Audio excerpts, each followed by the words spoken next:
자, 이번 시간이 중요한 한국이죠. 그러니까 이제 한국의 조경사입니다. 자, 한국 정원도 역시 사상적 배경이 중요하죠. 보니까 첫 번째로 이제 사상적 배경이 나올 거예요. 자, 크게 이제 은일사상, 은둔사상 같은 말이에요. 은일사상, 은둔사상에 영향을 받더라. 그래서 뭐 은일적 자연관을 형성하는데 영향을 준 게 은일사상이다. 나중에 보니까 현실 도피가 아니고 이제 쉽게 말해 에너지를 충전하기 위해서 자연주의적 삶을 추구한 게 은일사상, 은둔사상이에요. 그래서 중요한 거는 뭐 우리나라의 별서 이거 중요하죠. 보니까 이제 별서 양식에 영향을 준 게 은둔사상, 은일사상이에요.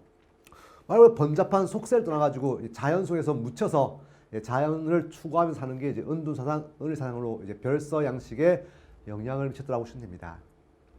자, 두 번째 이제 신선사상이에요. 뭐 중국과 똑같이 보니까 똑같아요. 정원 내 정경물 혹은 정자 위치에서 신선사상을 나타내는 명칭을 직접적으로 이용하는 경우도 많다고 보시면 됩니다.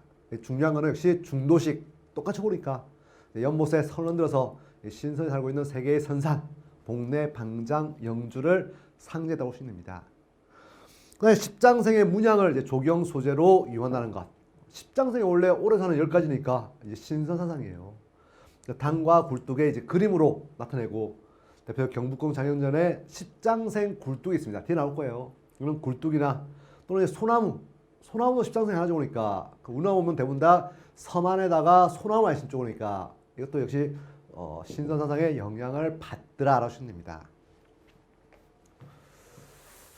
자, 그 다음에 역시 중요한 게 음양오행설이에요. 음양사상 중요하죠. 보니까 이제 방지 원도의 연못 형태에 영향을 받더라고 보시면 됩니다. 요거 중요하게 보니까 그죠? 우리만 천원 지방 사상이에요.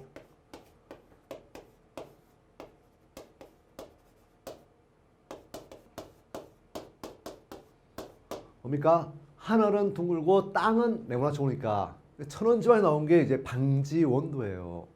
그래서 어때요? 우리나라 연못은 대부분 다 이 형태 많죠. 보니까 특히 조선시대 만드는 연못 보면 방지에 네모난 연못에 원형의 섬이 있는 경우가 많을 거예요. 이렇게 방지 원도 아니에요. 보니까 그래서 어때요? 하늘은 둥글죠. 보니까 그래서 둥근 섬은 이제 하늘, 이게 하늘을 이제 상징하고, 그다음 네모난 연못은 어때요? 땅, 이제 땅을 상징하는 거예요. 하늘은 음양에서 이게 양이죠. 보니까 땅은 음이고, 그래서 이제 음양의 조화를 이룬 이제 연못이 방지 원도라는 형태예요. 중요하지 보니까 그 방지 온도가 음양 사상에 의해서 나타났다고 보시면 됩니다. 그러니까 또 하나 역시 풍수 사상이에요. 풍수 사상. 우리 말하는 이제 음택 사상과 양택 사상이 보니까 음택은 말 그대로 묘소, 그 이제 묘소의 위치를 정하는 음택이고, 중요한 건 양택 사상이 보니까 그래서 배산 임수의 양택 풍수를 갖다고 보시면 됩니다. 시간을 이거 보니까 저 뒤에 산지가 있고 앞에 하천, 개울이 흐르는 이런 이제 경사지의 마을을 만든 거예요. 배산 임수산이 오니까 뒤에는 산, 앞쪽에는 이말임자니까 임수, 이제 물에 임하고 있는 이런 지역의 마을을 또는 주택을 구성했다고 보시면 됩니다. 자, 그래서 이제 전통 건축의 배치 형태에 영향을 전정, 내정, 후정, 별정의 형태가 나타나고, 자, 요거 중요하게 보니까 후원식, 화계식의 탄생에 가장 큰 영향을 미친 게 풍수사상입니다. 우리나라의 전통 그림이 어때요? 후원에다가 계단식의 화계를 만드는 게 우리나라의 전통적인 조경 수법이에요. 특히 이제 조선시대 이후에 많이 들어오죠. 보니까 어때요? 이런 이제 경사지에다가 주택 만들죠. 보니까 그러면 집 뒤편이 어때요? 이렇게 경사지 보니까 이 경사지를 안정화시키기 위해서 이걸 어떻게 이렇게 계단식으로 이런 식으로 만들어 놓은 거예요. 그 여기다가 어때요? 어떤 이제 정경물이나 또는 이제 관목, 초본 등을 심은 거예요.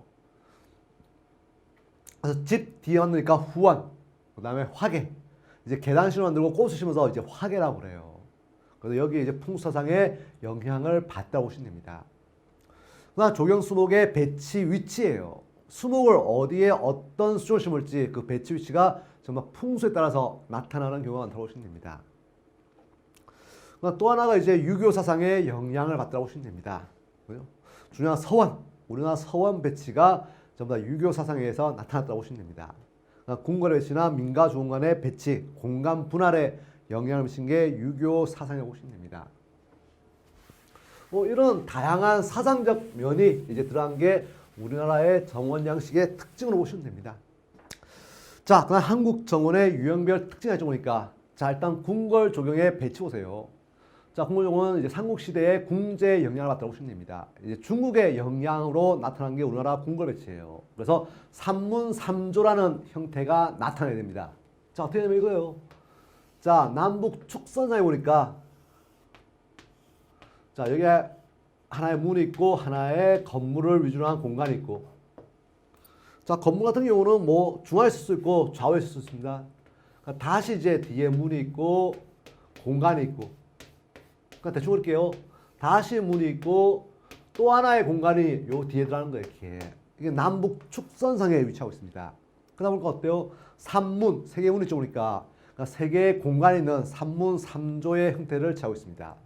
이 문이 남쪽부터 이제 고문, 응문, 노문이라는 세 개의 문이 위치하고 그러니까 외조, 치조, 연조 지역이에요. 자, 보세요. 외조 지역이 좋으니까 이 외조는 신하들이 모여서 이제 정치를 논의하는 공간이 외조 지역입니다. 자, 그다음 치조 지역이에요. 이건 뭡니까? 왕이 이제 신하들의 아련을 받거나 또는 어때요? 신하들과 회의를 하거나 또는 왕이 연회를 베푸는 지역이 치조 지역이에요.